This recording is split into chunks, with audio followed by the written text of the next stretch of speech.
ITB Berlin, and today we're going to talk about the ITB Berlin, and we are going to talk about the Berlin stock tourism. We're going to be talking about the related issues that can come, mutual concerns between Egypt and European countries and the world. Of course, Egypt is taking the lead role in the field of when it comes to tourism. We own 1/3 of the world's monuments. And of course, due to the latest circumstances, we have been stumbling a little bit in the field of tourism, but we're trying to catch up. Of course, we're going to be pulling ourselves together in the very near future. Very delighted to have with us today Mr. Ilham Zayed. He is a former chairman of Egyptian Tourism Federation, and he's going to give us his insight about ITB Berlin and about tourism in general. Good morning, Mr. Zayed. Good morning. A very good morning to you, sir. When it comes to these events, they are very important, and our participation in such events is even more important, especially as Dina kindly mentioned, what happened in the last few years, in specific since the 25th of January revolution. How do you see the timing of our participation, our homework before going there, our homework even now after achieving the success we have achieved there? If you want to elaborate. Okay. First of all, I have to say that this is the most important event in the whole world. Yeah. Regarding tourism. Of course, thank you. And the other thing which we have to know is that Egypt was one of the first participants in the 60s. There were 7 countries that participated in this event. So we were one of the 7 first countries when Berlin was, you know, east and west and all this. So since 2015, we have had, I would say, a deceptive presence. We were present with a big stand, but few people came to visit us. However, we have to go step by step. In 2011, the damage was less than in 2012, less than 2013, less than 2014, and so on and so forth. Yep. This year, what happened, we had a problem at the beginning of the trade fair, is that we normally have a stand we had for the last 30 years, and they changed the location. So changing the location means people after 30 years, they know exactly where you are. They didn't know. Nevertheless, the professional... Was that on purpose? No. No. There were some problems in the payment schedule, so it was delayed, so we ended up in a new location. And let's put it very bluntly. Do we do our homework properly? When you go to a trade show... This is what I was asking about, because as far as I know that there are 80 representatives from Egypt, whether from hotels, from travel touristic agencies, and from the tourism authority. We have 2 promotions to do when we have a stand. The promotion of the stand itself, and you tell your friends, please come over, I'm here, each individual, plus the government. And then the promotion of the country, which means you have to say all around, we are here. We have a special case because we see there is a start thanks to the political stability that is existing in Egypt now. In the last few weeks, Sweden, Norway, and Denmark has removed the ban on traveling to Sharm el-Sheikh. Angela Merkel was in Egypt, which is a good sign. Our president is hopefully going to the United States, which is another excellent sign. So we have to use this. We have the political setup. We have a fairly good stability in Cairo, in Egypt, in the tourism site. And we have a safety, which is improving tremendously. When we had the revolution at the beginning, we could not walk in the streets. We were afraid, the cars stolen, etc., etc. You don't have this any longer. So we should promote this aspect in an intelligent way, not in a direct way. You can't tell people, I'm safer. You can't say this. But you can show movies, you can do things, you know, that You can get testimony from people who were in Egypt. I was in Egypt, like the famous player or the actor who were here. Messi and Smith. Willie, I think. Will Smith, Will Smith. Lionel Messi Yes. and Will Smith. Yes. And Will Smith's visit was much, much more positive. Not that Messi was not positive, but I'm saying one left because there were immediate social media immediately. He was active on social media. So it's a matter of, but Messi was very prominent as well, and it proved to be good as well for Egypt. So we have to use all these combined things to change our image overseas. So regarding tourism, we can say that yes, we have an increase in tourism, very small increase, we cannot exaggerate, in the classical, which is good, because this is what's leaving more money to the country and employing more people. The tourism on the seashores, the leisure tourism, has not increased in the same manner or in the same percentage, and we have much more hotels in Hurghada, Sharm el-Sheikh, in Marsa Alam, that you need many more people than you need in Luxor and Aswan. So it's taking its time. Right. That's very strange because talking about terrorist acts and about the security situation-wise, if we compare Egypt to other parts of the world, even in Europe, we could easily observe that Egypt is much more safer. There isn't that much of terrorist acts that are being effected in Midtown Cairo, just like in Europe, for example, only on certain deserted areas. I mean, in Egypt, northern Sinai, and for reasons, not even on the outskirts. But still, we can see that some of the European countries are affecting, I mean, very few countries are affecting travel ban over Egypt, and they easily admit it. And like, for example, the United Kingdom said that it's a political decision. So that means that this is not our fault. Some of it is politicized. Some of it goes to a conflict of interests. Some of it is, goes to the fact that somebody's taking advantage of the situation. Do you agree or not? I'll tell you, I hate to hang my problems on other people's shoulders.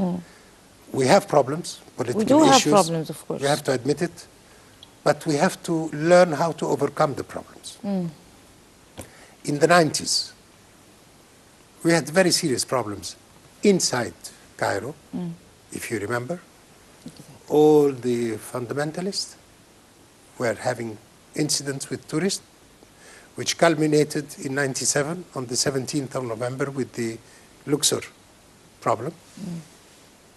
Yet we were able to recover within 2 months. It was a different story. So we have one thing we have to understand. We have aggressive media against us.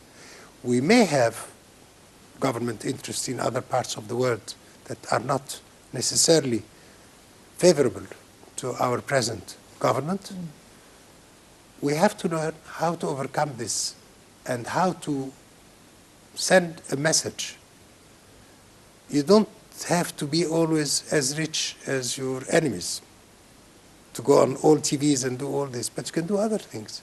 Today, social media is doing a lot, and with much less money. Now, all what we have to project, like you rightfully said, I forget the past. People forget. Human beings forget. Let's project the future. Did we try to project all the new fantastic roads that are built? Negative. We have not. You know, you can do it in indirect. Did you see how many roads are being put up together now? Exactly. How do you link in Egypt all together? Okay, we have some problem in Sinai. Who doesn't? But we are solving other countries' problems because, and they start understanding it. You know, at the beginning there was a resistance because they had a different agenda from yours. Now that the problems went to their home, they say, well, it's interest. So at the end, when interests join, we will gain.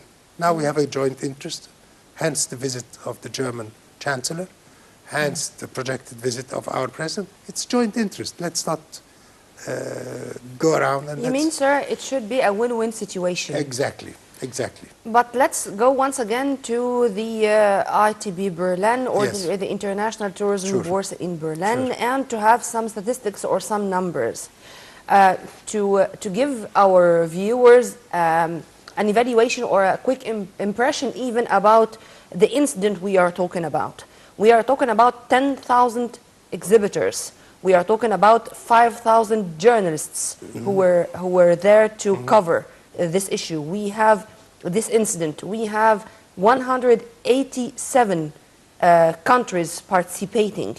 And we do have also statements released by the the president of the German touristic companies, who said that 91% of the Germans want to visit Egypt. These are just a few numbers to speak or to say how huge was this event. Regarding those 91%, our role is spreading more propaganda, facilitating the procedures more and more for them. Our diplomacy there should play a role, as we do have a very active ambassador there in Germany, the former spokesperson of the Foreign Ministry, Ambassador Badr Abdelati, or what? As you've kindly mentioned, social media should do something, should participate, or should have a role. What? I'd like first to mention something about statistics. When they say 91% of the German wants to go to Egypt, it's a statement which is, in statistics, doesn't mean much. Okay. 91% of which German? The people who normally travel to Egypt? The people who know Egypt? You know, you can't say 91% of 75 million people. It's and they want to know, they want to travel to Egypt, it's nice. But will it materialize? Yeah. A year maybe ago, we did statistics, maybe a year and a half. And this is an improvement, because at that time, we had 5% willing to go to Egypt, generally. Norbert Fling, this is his name. Norbert Fling. Okay. Yeah. That's the new chairman of Yep. DRV, which is the association. But all I'm saying, it's nice to see these numbers, but would it materialize? We had the statistics conducted when Hisham Zazour was the Minister of Tourism. He is now the strategic counselor for Yes, for a group of companies. Okay. You see, I know. Yes. So Hisham did this study, and it was a fairly good study, because at that time it indicated, it was right after the revolution of the 30th of June in 19. Who wants to go to Egypt? We found 7%. Who is willing to go to Egypt in the next 5 years? We had about 20%. Who is not willing to go to Egypt? That was a majority. So any improvement will be good. Okay. So we start by there. So I want to have a positive note on this. It's a very good sign. Now, when you do statistics, this is why I said I have to understand who. Because if I do some advertising campaign, which is not enough, we have to do other things. We have to target. Do we target young people? Do we target mature people? Do we target secretaries? Do we we have to target. And that's the role of the marketing company, which we have, JWT, which is a marketing company we have. So that's the second issue. And then how to reach the customer? Is it better or more productive or more cost effective? Because we always look at cost effectiveness.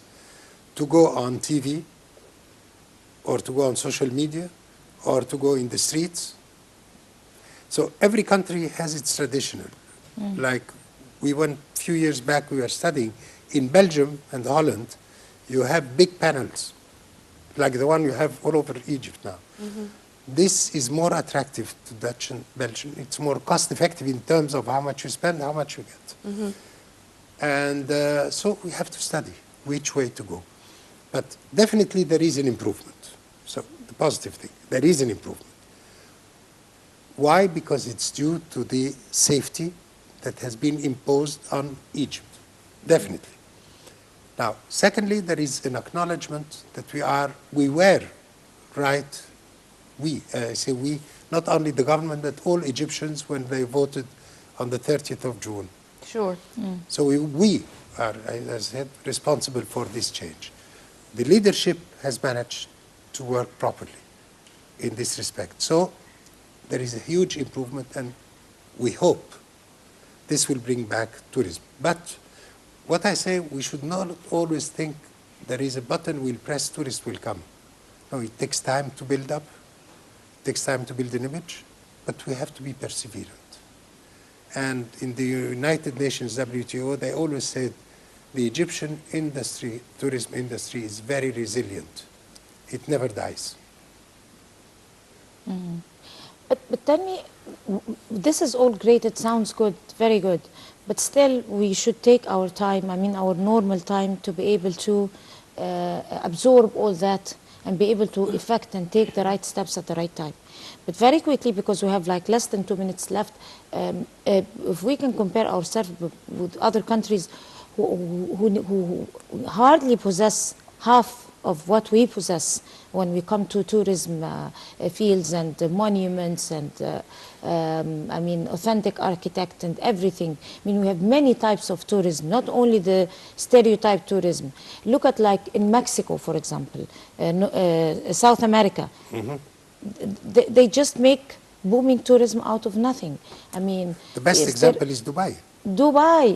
Right. So are there new trends to set tourism? I mean, new measures, new calculations. Can't we take look for, I mean, modern experiences and try to apply it? I'll tell you one thing. We have to first try to stress on what we are already capable of doing and what you do best, which is classic tourism and sea resorts. These are the two types of tourism where we do well, and we have no problems like desert tourism. We can do all sorts of tourism in Egypt. But these are the two that will bring you an effective or something that the people of Egypt will feel, because we lost over 60% of our human resources. So you have to retrain people. We have to rehabilitate the hotels and the Nile cruises. All this are a problem because they haven't been functioning for many years. So we have to take care of our home. Because you ask me why others are getting. Because service. Do you get the same service here when you go to a restaurant like the one you get in Lebanon? Let's face it, we have a problem. If we don't start by acknowledging that we have a problem, we'll never succeed. So definitely we have all what God gave to a country. So we have to capitalize. We do not capitalize on it. So the magic word is capitalizing. Exactly. On that very positive note, of course, Mr. Elhami El-Zayed, the former chairman of Egyptian Tourism Federation and touristic expert, international expert, would like to thank you, sir, very much coming over to the breakfast show. Thank you very much. Have a good day. Sir, thank you very much for your input. And let's go now with our colleague Dina Yunus with the journey of Alexander. And then we are going to return back with the remaining part of our breakfast show. The journey of Alexander along the western coast of Alexandria wasn't undecided before. At Prytonium, or Marsa Matruh, ambassadors from Corinthia met him and gave him many presents, including 300 horses and